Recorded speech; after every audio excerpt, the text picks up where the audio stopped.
के संपूर्ण पाठ्यक्रम का समापन के साथ साथ आज क्लास 12 अपने अंतिम पड़ाव पर पहुंच चुका है और आप तमाम छात्र छात्राएं अपने उज्जवल भविष्य के लिए इन दिनों यानी पिछले वर्षों से पढ़ते हुए जो स्पीड आपने प्राप्त किया, जो गति आपने अध्ययन के क्षेत्र में प्राप्त किया, वह गति आपके साथ कंटिन्यू रहे।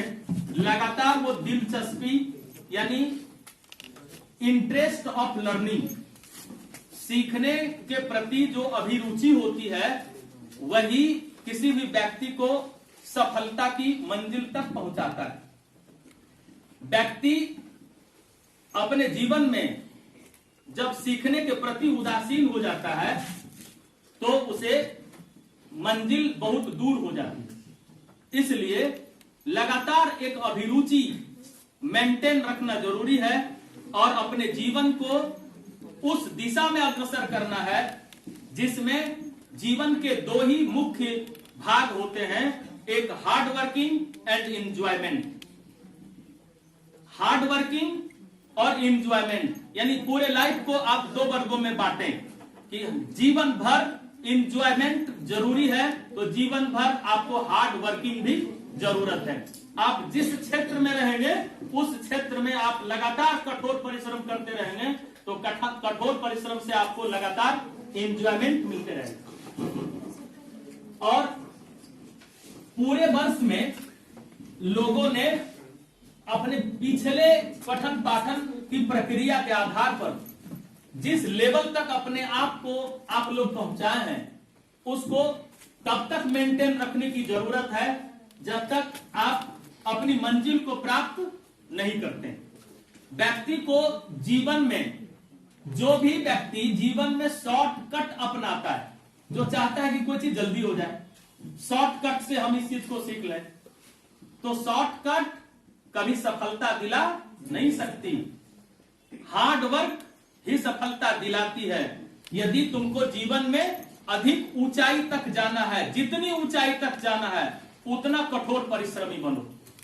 आप अपने आप को आईएएस आईपीएस के रूप में और भारत के एक उच्चतर पद पर अपने आप को प्रतिष्ठापित कर पाए, इसके लिए आपसे बहुत उम्मीद रखी जा रही है। और इस उम्मीद के साथ साथ आपको हमने जो भी मोटिवेट किया, यह मोटिवेट लगातार आपके लाइफ को प्रकाशित करते रहे और आप आगे की ओर निरंतर बढ़ते रहे। उसके लिए क्या जरूरी है कि आप अपने ब्रेन में यह सेटअप करिए कि हम इस पृथ्वी पर आए हैं तो एक खास मनुष्य के रूप में आए हैं, आम मनुष्य के रूप में नहीं आए हैं। आम तौर पर तो बहुत सारे लोग जिंदगी को जी लेते हैं।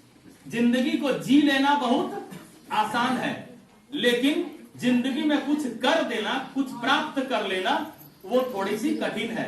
और उस कठिन चीज को जो करते हैं वही खास कहलाते हैं। जो आम कार्य करते हैं वो कभी महत्वपूर्ण नहीं होते, वे कभी महत्वपूर्ण स्थान पर नहीं, उनकी गिनती नहीं होती।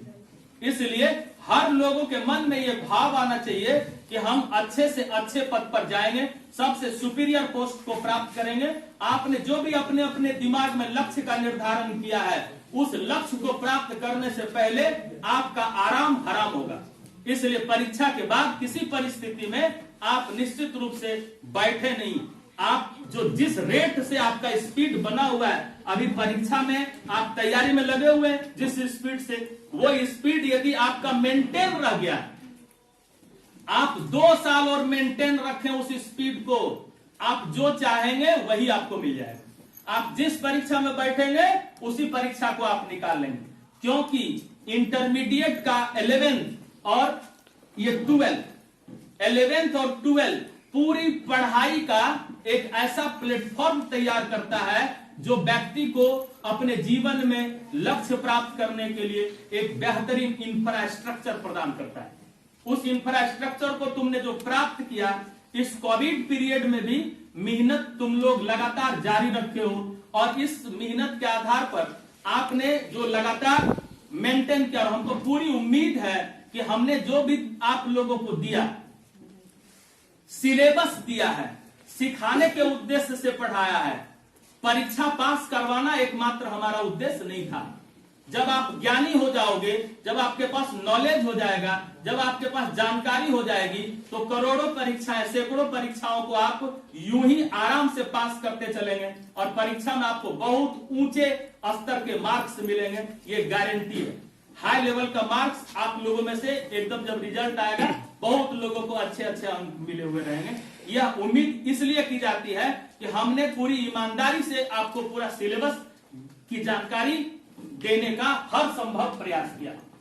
इसके अलावा और दूसरी बात यह है कि किसी भी चीज को सिखाने के लिए जिस टेक्नोलॉजी का हमने आपके साथ उपयोग लाया है, आपने जिस पद्धति का उपयोग किया है, उस पद्धति को तभी तुम भूल सकते हो जब आप अपने स्पीड को स्लो कर दोगे।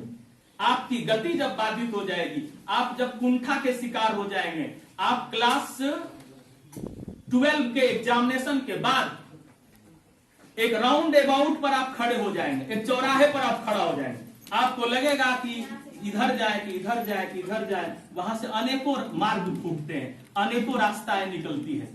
लेकिन आपको यह तय करना है कि व्हाट्स इज योर ड्रीम, आपके ड्रीम क्या है, आप क्या चाहते हो बनना, तो उसके लिए किस मार्ग को चुनना चाहिए वो अपने आप किसी सीनियर से पूछो, या तो आपको जरूरत हो किसी भी समय टेलीफोन पर आकर जब भी पूछोगे तो उस चीज की जानकारी हम आपको देंगे और निश्चित रूप से उस मार्ग पर आगे की ओर बढ़ोगे तो जल्दी से जल्दी आपको उपलब्धि मिलेगी।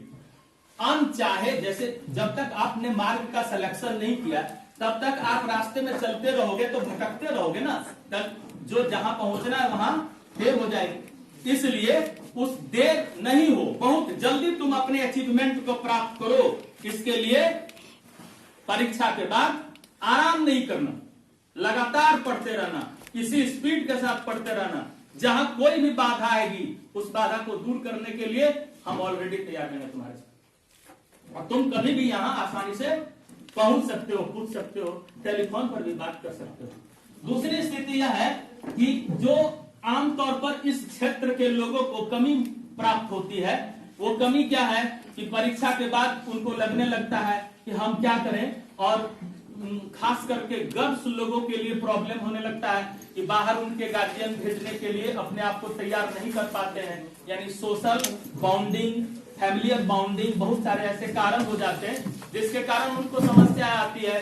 तो हम निश्चित रूप से ये बताना चाहते हैं कि यहाँ जो एजुकेशन की जो व्यवस्था है, सोलो की जो एजुकेशन की व्यवस्था है, यहाँ जो उपस्थित और लोग हैं उन लोगों से मदद लेकर, बाहरी लोगों से भी मदद लेकर हम यहाँ एक ऐसी व्यवस्था निश्चित रूप से करेंगे। अगले साल भी हमने इन बातों की घोषणा की थी, लेकिन कोविड के कारण ये पॉसिबल नहीं हो पाया।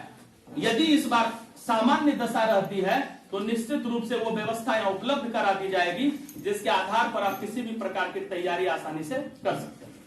और आप एक चीज जान लें कि अब भारतवर्ष में एक व्यवस्था लागू हो गई है जिसको बोलते हैं CET, कॉमन एंट्रेंस टेस्ट।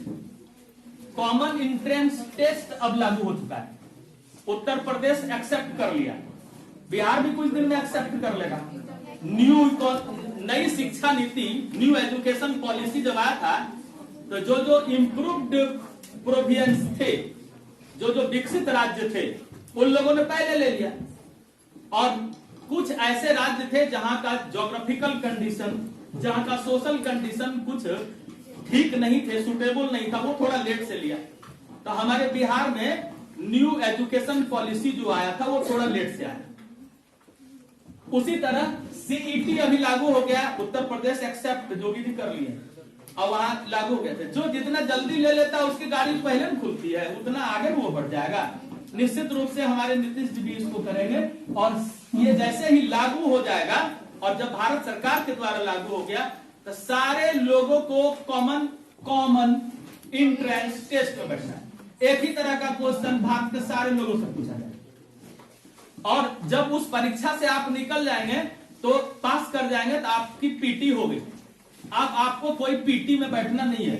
जैसे ही वैकेंसी आएगा, आप 7 साल के लिए, 4 साल के लिए उसमें लिखा हो रहे, आप इलिजिबल हो जाएंगे फॉर्म भरने के लिए। CET आपका निकल गया है, वैकेंसी किसी भी क्षेत्र का आ जाएगा, वैकेंसी वाला फॉर्म आप भरेंगे, आपको सिर्फ एक एग्जाम देना हो फाइनल, और आपको जॉब हो जाएगी आराम से। इसलिए ये जो तमाम परीक्षाओं के झंझट थे ना, उसको बहुत सिंपल किया गया है।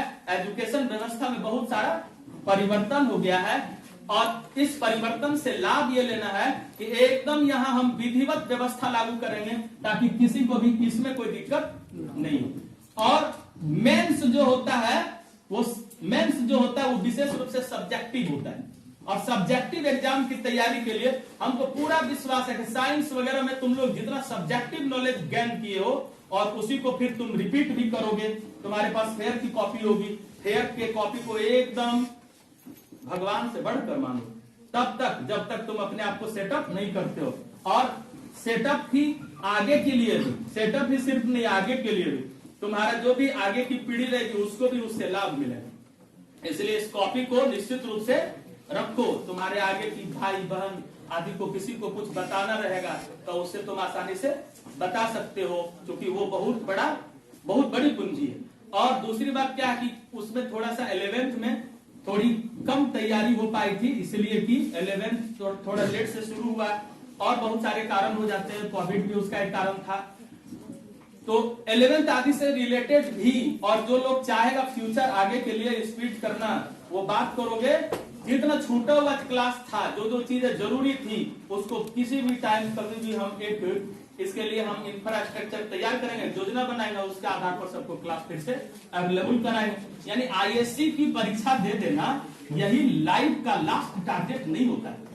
इसलिए तुमको आगे बढ़ने के लिए सोचना चाहिए ना कि अभी तुम कहाँ आए हो, बीच रास्ते में आए हो, यात्रा तुम्हारी अभी मिडिल स्पॉट पर आके रुक। अब यहाँ रुके नहीं, वो फास्ट स्पीड से आगे की ओर बढ़े, उसके लिए तुम अपने आप को पूरा इनर्जेटिक रखो। तैयारी अब तुम्हारी अच्छी है और तुम बहुत अच्छा अंक लाओगे, ये हमारी शुभकामना भी है, और आगे तुम्हारा भविष्य जो है वो उज्जवल रहे, इसके लिए हम तुमको आशीष वचन भी देते हैं।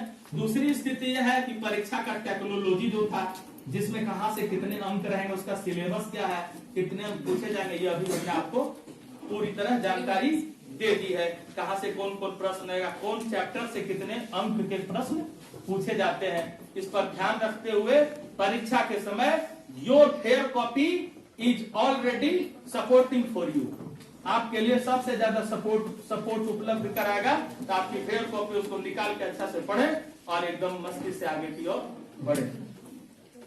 धन्यवाद। और